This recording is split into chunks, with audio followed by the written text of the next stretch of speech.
In today's beginner's guide, I'll show you how to set up your Philips Google TV step by step for the first time. First of all, make sure that your Philips TV is plugged into power, and also your Philips TV remote has batteries inside it.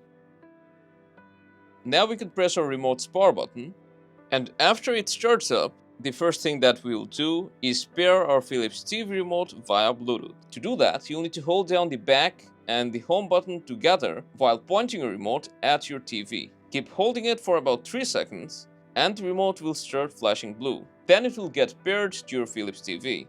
Now you can use your Philips remote without needing to point it at your TV.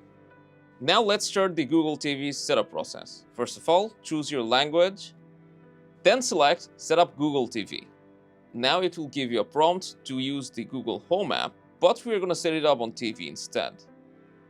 Select your Wi-Fi network and connect to it using the password.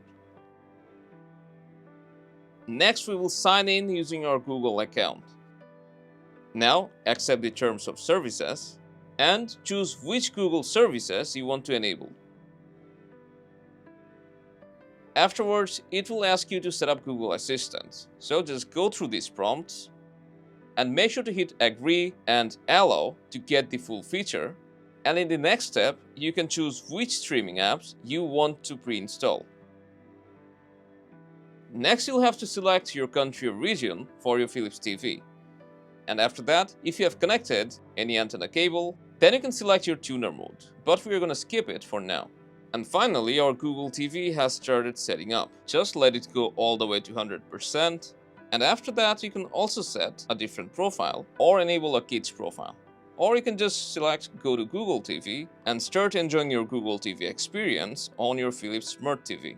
Now that it's fully set up, the next thing that you must do is change the stock picture settings for the best viewing experience. And to do that, you can watch our best picture settings video right from here. And that's how you can set up your Philips Google TV properly for the first time. If you found this helpful, don't forget to drop a like, subscribe for more guides, and I'll see you around.